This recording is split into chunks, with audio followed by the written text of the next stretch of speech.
Amen. Ang pagpapala ng ating Panginoong Jesucristo at ang pag-ibig ng Diyos Ama at ang pakikipagkaisa ng Espiritu Santo naway sumainyong lahat. At sumainyo rin. Mga minamahal na mga kapatid sa ating Panginoong Jesucristo, sa pagdiriwang po natin ng banal na misa, papurihan natin at pasalamatan ng Panginoong Diyos sa mga biyaya niyang pinagkaloob sa ating lahat.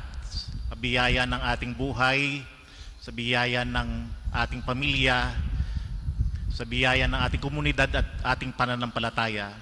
Taas natin sa misang ito ang ating mga panalangin sa ating Panginoon sa pamamagitan ng ating mga banal, si San Padre Pio.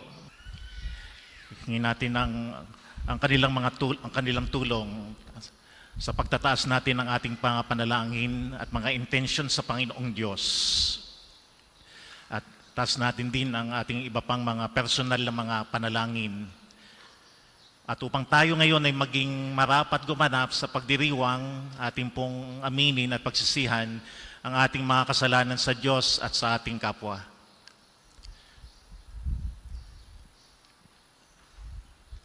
Inaamin ko Sa makapangyarihan Diyos at sa inyo mga kapatid, na lubha akong nagkasala sa isip, sa salita at sa gawa, at sa aking pagkukulang.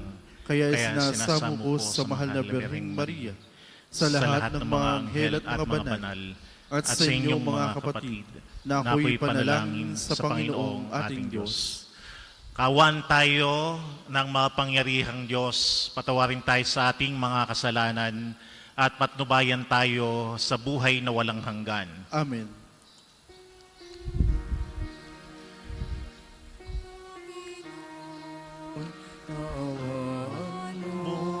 Kami,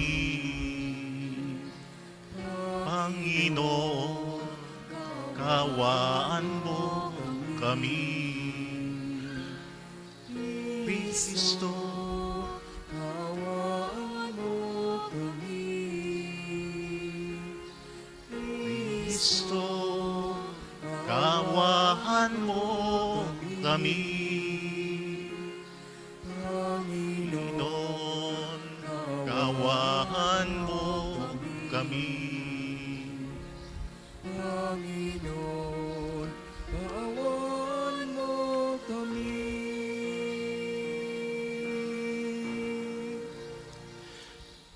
Manalangin tayo. Ama naming makapangyarihan, ginawa mong umusbong ang lalong marami pang Kristiyano mula sa dugong dumanak sa mga martir. Pagkaloob mo ang iyong pinagpupunlaang simbahan ay masaganang mapag-anihan mula sa dugong dumanak dito na galing kina San Carlos at mga kasama sa pamamagitan ni Jesucristo kasama ng Espiritu Santo magpasawalang hanggan. Amen. Pagbasa mula sa ikalawang sulat ni Apostol San Pedro. Mga pinakamamahal, mapuspos nawa kayo ng pagpapala at kapayapaan ng Diyos dahil sa inyong pagkakilala sa Kanya at sa ating Panginoong Hesus. Tinanggap natin sa pamamagitan ng Kanyang kapangyarihan ang lahat ng bagay na magtuturo sa atin upang mamuhay ng tapat sa Diyos. Ito'y dahil sa ating pagkakilala kay Hesus na siya ring tumawag sa atin upang bahaginan ng Kanyang karangalan at kapangyarihan. Sa pamamagitan nito, nangako siya ng mga bagay na mahalaga upang makaiwas kayo sa mapanirang simboyo ng kahalayang umiiral sa mundong ito at makahati sa Kanyang kalikasan bilang Diyos. Dahil dito, sikapin ninyong idagdag sa inyong pananampalataya ang kabutihang asal. Sa kabutihang asal ang kaalaman. Sa kaalaman ang pagsupil sa sarili. Sa pagsupil sa sarili ang katatagan. Sa katatagan ang kabanalan. Sa kabanalan ang pagmamalasakit sa kapatid. At sa pagmamalasakit ang pag-ibig. Ang salita ng Diyos. Salamat sa Diyos. Ang tugon po sa salmo, Diyos kong tapat at totoo, ikaw lang ang pag-asa ko. Diyos kong tapat at totoo, ikaw lang ang pag-asa ko. Siyang naghahangad ng pagkupkop ng kataas-taasan, at nananatili sa kalinga niyong makapangyarihan, makapagsasabi sa kanyang Panginoon, Muog katahanan, ikaw ang aking Diyos, ang Diyos na tangi kong pinagtiwalaan. Diyos kong tapat at totoo, ikaw lang ang pag-asa ko. Ang sabi ng Diyos, aking ililigtas ang tapat sa akin, at iingatan ko ang sinamang taong ako'y kikilanlin. Pag sila'y tumawag, laging handa ako na sila'y pakinggan, aking sasamahan at kung may hilahil ay sasaklolohan. Diyos kong tapat at totoo, ikaw lang ang pag-asa ko. Aking ililigtas at ang bawat isa ay pararangalan. Sila'y bibigyan ko't gagantimpalaan ng mahabang buhay at nakatitiyak na ang tatamuhin nila'y kaligtasan. Diyos kong tapat at totoo, ikaw lang ang pag-asa ko. Magsitayo po ang lahat.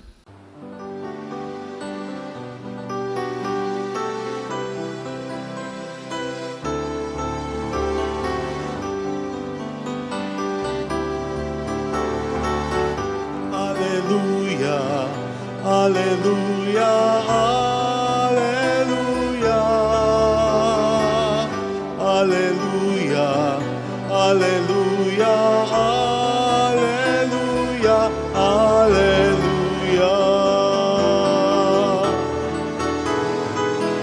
hallelujah, hallelujah, hallelujah, hallelujah,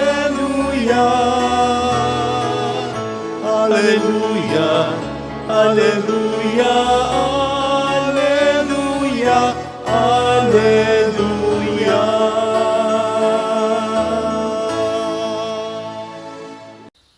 Sumainyo ang Panginoon. At sumainyo rin.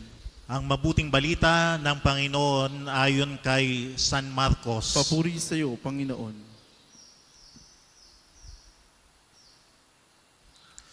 Noong panahong iyon, nagsimulang magsalita si Jesus sa mga punong saserdote, mga eskriba at matatanda ng bayan sa pamamagitan ng mga talinhaga. Sinabi niya, may isang taong nagtanim ng ubas sa kanyang bukid at binakuran niya ito. Humukay siya ng pisaan ng ubas at nagtayo ng isang mataas na bantayan. Pagkatapos, iniwan niya ang ubasan sa mga kasama at siya'y nagtungo sa ibang lupain. Nang dumating ang panahon ng pitasan, pinapunta niya ang isa niyang utusan upang kunin sa mga kasama ang kanyang kaparte. Ngunit sinunggaban ng mga kasama ang utusan at ang binugbog at pinauwing walang dala. Ang may-ari nagpapunta uli ng ibang utusan, ngunit kanilang pinukpok ito sa ulo at dinusta. Nag-utos na naman siya ng isa pa, ngunit pinatay nila ang utosang iyon. Gayun din ang ginawa nila sa marami pang iba. May binugbog at may pinatay. Iisa na lang ang natitira na maaring papuntahin sa kanila, ang kanyang minamahal na anak. Ito ang kauli-ulihang pinapunta niya. Igagalang nila ang aking anak, wika niya sa sarili. Ngunit ang mga kasamay nag-usap-usap. Ito ang tagapagmana. Halikayo, patayin natin at nang mapasa atin ang kanyang mamanahin. Kaya sinunggaban siya, pinatay at tinapon sa labas ng ubasan. Ano ngayon ang gagawin ng may-ari ng ubasan? Paroroon siya at papatayin ang mga kasamang iyon at ang ubasay ibibigay sa iba. Hindi pa ba ninyo nababasa ang nasasaad sa kasulatan? Ang batong tinakwil ng mga tagapagtayo ng bahay ay siyang naging batong panulukan. Ginawa ito ng Panginoon at ito'y kahanga-hanga. Tinangka ng mga pinuno ng mga Hudiyo na dakpin si Jesus sapagkat nahalata nilang sila ang pinatatamaan sa talinhagang ito. Ngunit takot naman sila sa mga tao kaya hindi nila siya inano at sila'y umalis. Mga kapatid, ang mabuting balita ng Panginoon. Pinupuri ka namin, Panginoong Hesukristo. Gandang tanghali po sa inyong lahat, no?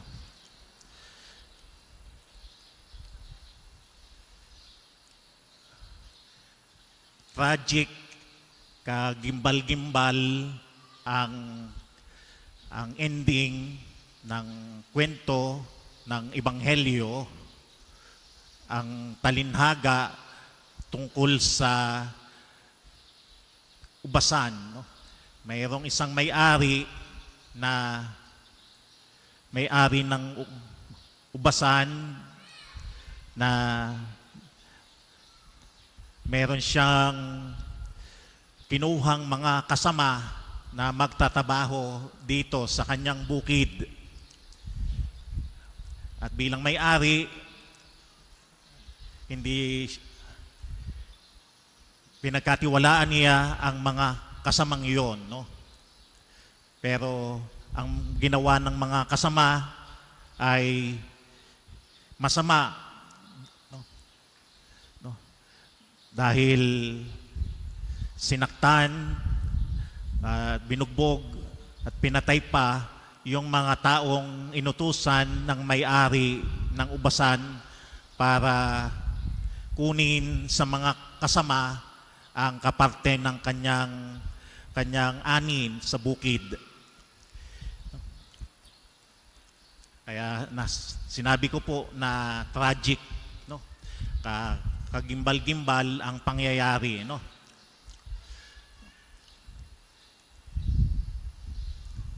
Ito'y parabola ng Panginoon, no? Talinhaga, no? Na may kaugnayan sa ating buhay, no?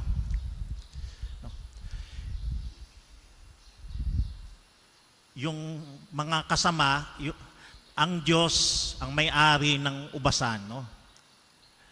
Ang Diyos ang may-ari ng ating buhay, no? No? Tayo ay kanyang mga kasama, no? O sabihin natin po tayo ay mga katiwala ng Diyos, no?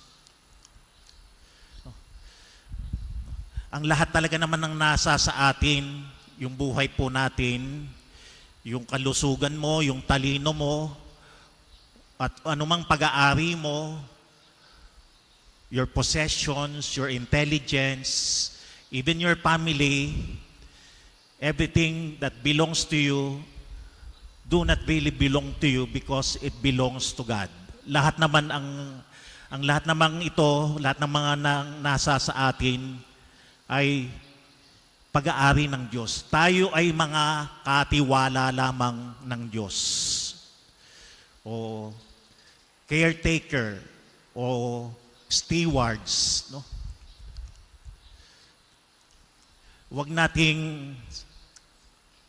Huwag tayong kikilos na para bang yung kung ano man yung nasa sa atin ay talagang ating-atin. May mga tao talaga na akala niya ang lahat ay kanya. Nagiging greedy, nagiging gahaman. Ito yung nangyari dun sa mga katiwala o sa mga kasama.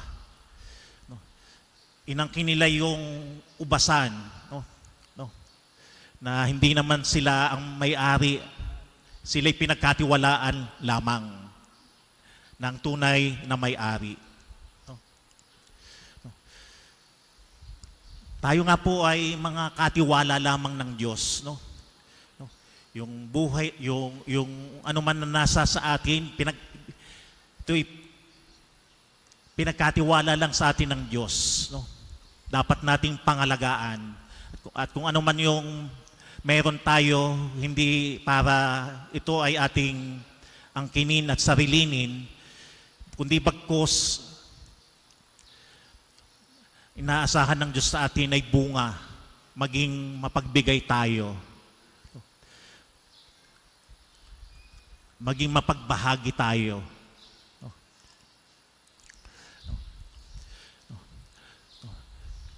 Gamitin natin ang mga pinagkatiwala ng Diyos sa atin, ng mga biyaya para hindi lang tayo ang dapat lumago, kundi ang ating kapwa din. No? No? No? No? Dahil ang katotohanan nga ng lahat naman talaga ay mula sa Diyos. Ang lahat naman talaga ng biyaya ay galing sa Diyos. No? No? Kung tayo ay malakas, tayo ay malusog, magpasalamat tayo. No? Kung tayo ay may sakit, no? No? Lakasan natin ang ating loob, manampalataya tayo, no? No? No? Maniwala tayo. May tulong ang Diyos. No? No? Ang lahat ay pinagkatiwala lang sa atin. No? No? No?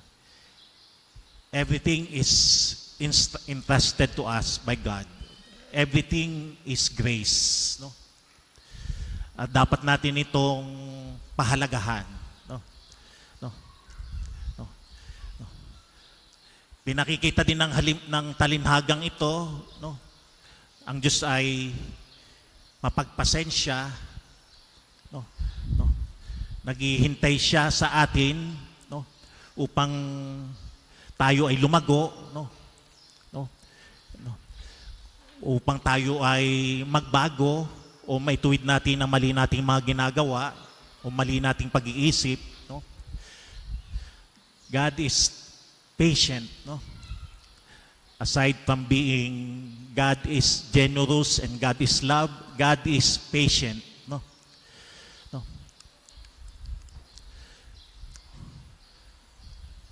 Kaya nga pahalagahan natin ang mga biyaya ng Diyos, ang ginagawa ng Diyos sa atin, no? No. Ang mga pinagkatiwala sa atin ng Diyos.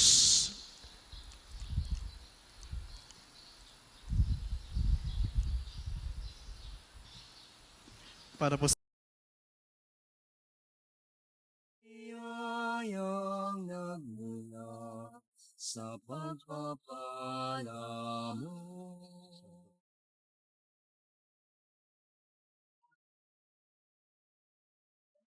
Ibig mo, ngayon nananalig, nagmahal sa'yo.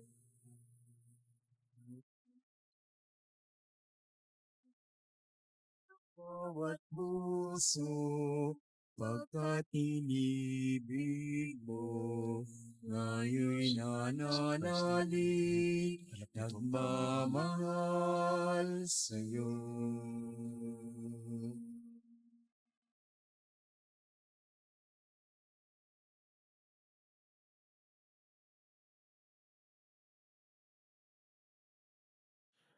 magsitayo po ang lahat. Manalangin kayo mga kapatid upang ating paghahagin ng ating mga panalangin ay kalugdan ng Diyos amang makapangyarihan. Tanggapin nawa ng Panginoon itong paghahayin sa iyong mga kamay, sa kapurihan niya at karangalan sa ating kapakinabangan at sa buong sambayanayang banal. Ama naming lumikha, kaming naghahayin ng mga alay, ay nagsusumamo na maganap nawa namin ang paglilingkod na ito, katulad ng mga martir na ginawaran mo ng kakayanan na mamatay kaysa ikaw ay talikdan. Kami naway makapaghandog na may kaloobang nakatalaga sa iyo sa pamagitan ni Jesucristo, kasama ng Espiritu Santo, magpasawalang hanggan. Amen. Sumainyo ang Panginoon. At sumain niyo rin. Itaas sa Diyos ang inyong puso at diwa. Tinasa namin sa Panginoon. Pasalamatan natin ang Panginoong ating Diyos. Marapat na siya'y pasalamatan. Ama naming makapangyarihan, tunay ngang marapat na ikaw ay aming pasalamatan.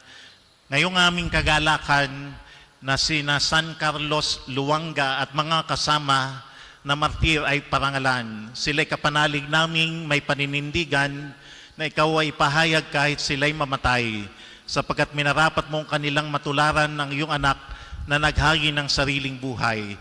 Tulad ng naganap sa iyong anak, ang dugo ng mga martir ay dumanak hindi dahil sa katatagang likas, kundi dahil sa iyong bigay na lakas.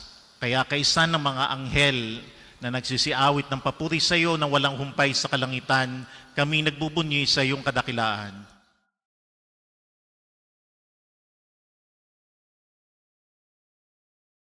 Santo, Santo, Santo, Panginoong Diyos Ng mga hukbo, napupuno ang langit at lupa, ng kadakilaan mo.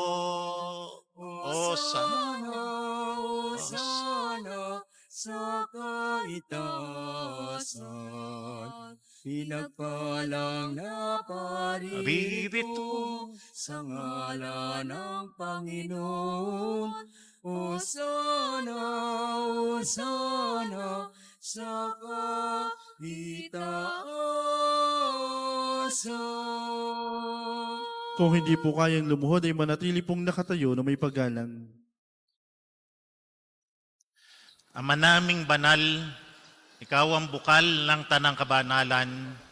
Kaya sa pamagitan ng iyong Espiritu, gawin mong banal ang mga kaloob na ito upang para sa amin ay maging katawan at dugo ng aming Panginoong Hesukristo. Bago niya pinagtiisang kusang loob na maging handog, hinawakan niya ang tinapay, pinasalamatan kaniya, pinaghati-hati niya yon, iniabot sa kanyang mga alagad at sinabi, tanggapin ninyong lahat ito at kanin. Ito ang aking katawan na ihahandog para sa inyo.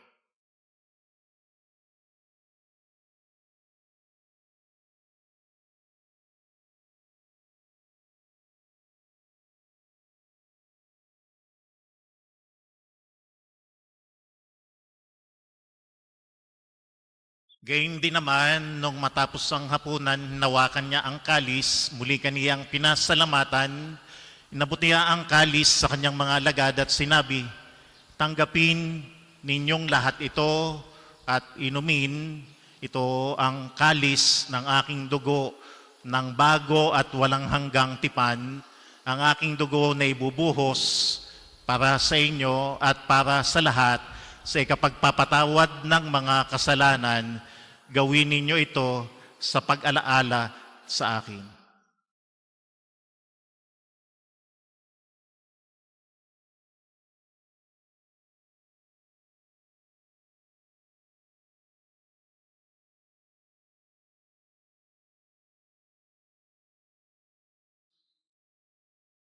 Ipagmunyi natin ang misteryo ng pananampalataya. Si Kristo'y namatay, si Kristo'y nabuhay, si Kristo'y babalik sa wakas ng panahon.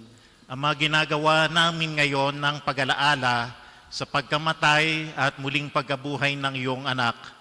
Kaya iniaalay namin sa iyo ang tinapay na nagbibigay buhay at ang kalis na nagkakaloob ng kaligtasan. Kami nagpapasalamat dahil kami yung minarapat na tumayo sa harap mo para maglingkod sa iyo. Sinasamo namin kaming magsasalo-salo sa katawan at dugo ni Kristo ay mabuklod sa pagkakaisa sa pamagitan ng Espiritu Santo. Alalahanin mo rin ang mga kapatid naming nahimlay na may pag-asang sila'y muling mabubuhay, gayon din ang lahat ng mga pumanaw. Kaawaan mo sila at patuloyin sa iyong kaliwanagan. Kaawaan mo at pagindapating kaming lahat na makasalo sa iyong buhay na walang wakas. Kaysa ng mahal na Berheng Maria, Ina ng Diyos, ang kanyang kabiyak na puso, si San Jose, ang mga apostol, mga banal, si Santo Padre Pio, si San Carlos Luanga at mga kasamang martir na ating ginugunita sa araw na ito. At lahat ng iyong mga banal sa langit, sila na nabuhay dito sa daigdig ng kalugod-lugod sa iyo, may pagdiwang nawa namin ng pagpupuri sa ikararangal mo sa pamagitan ng iyong anak na aming Panginoong Hesukristo.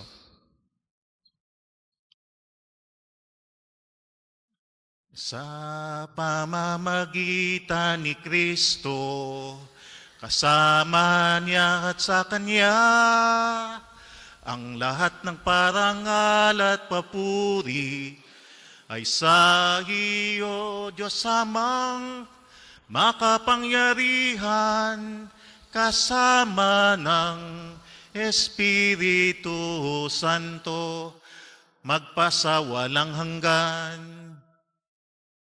Amen.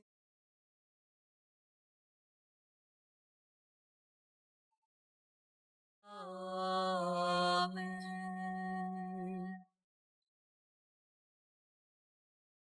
Sa tagubiling na nakagagaling na utos at turo ng Panginoon natin at Diyos, ipahayag po natin ng lakas loob ang Ama namin.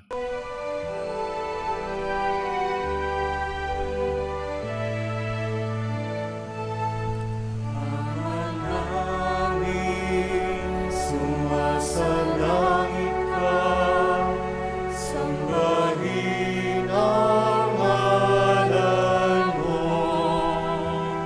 mapasa amin ang kaharian mo, sundin ang loob mo. Dito sa lupa para lang sa langit, bigyan mo po kami ngayon ng aming kakanin sa araw-araw at pagnawarin mo kami sa aming mga sala para ng pagpapatawad namin sa nagkakasala sa amin. At huwag mo kaming ipahintulot sa gusto, pagyadyan mo kami sa lahat ng masama.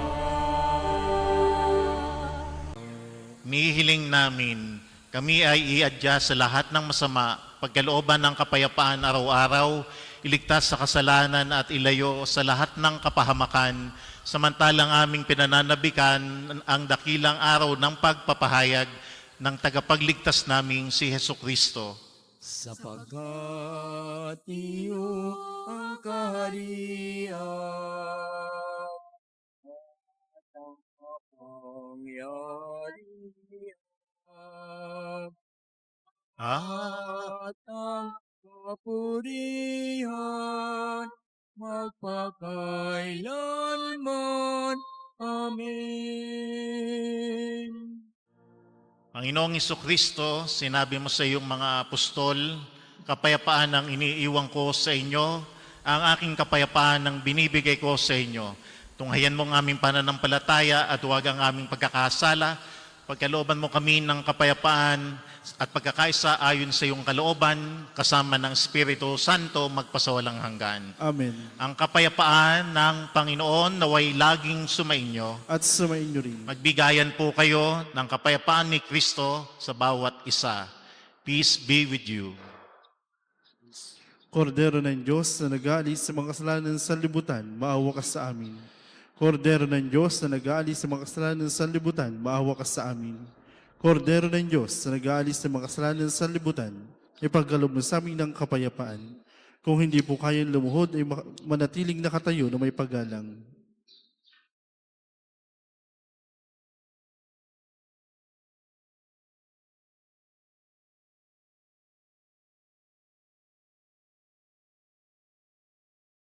Narito ang ating Panginoong Hesukristo, ang kordero ng Diyos na nag-aalis ng mga kasalanan ng sanlibutan, mapapalad ngayon ang lahat na inanyayahan sa kanyang piging. Panginoon, hindi ako karapat-dapat na magpatuloy sa iyo. Ngunit sa isang salita mo lamang ay gagaling na ako.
Manalangin tayo.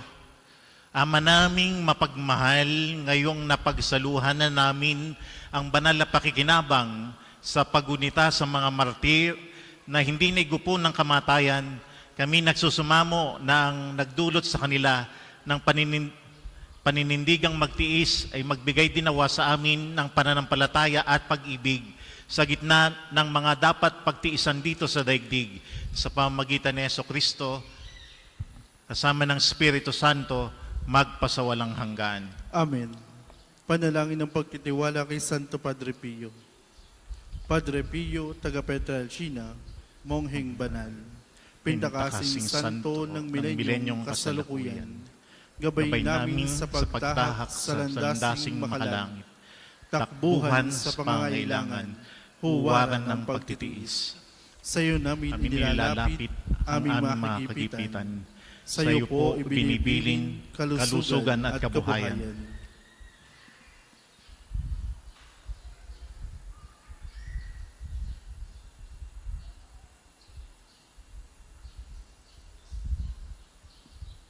Di man karapat-dapat, kami po ay pagbigyan, bendisyonan at basbasan, maging ganap sa buhay. Lumayo nawa kami, umiwas sa kasalanan, lumapit lagi sa Diyos, maging matatag at matibay. Sa mabuting balita ng pagliligtas, turuan mo kami nawa. Sa tuwina ay makinig, magnilay at sumampalataya. Amin pong pakiusap itong mga kahilingan. Puso ay nagsisisi, nagtitikang taimtiman. Di na muling magkasala, sunod lagi sa Diyos Amang, kaysa ng Espiritu at ni Jesus na tagapamagitan. Amen. Sumainyo ang Panginoon At sumainyo rin. at pagpalain kayong lahat ng ating makapangyarihan, mapagkalingang Diyos, ang Ama, Anak, at Espiritu Santo. Amen. Tapos na po ang ating pagdiriwang, mayo kayo upang ang Panginoong Diyos ay mahalin at paglingkuran sa inyong kapwa. Salamat sa Diyos.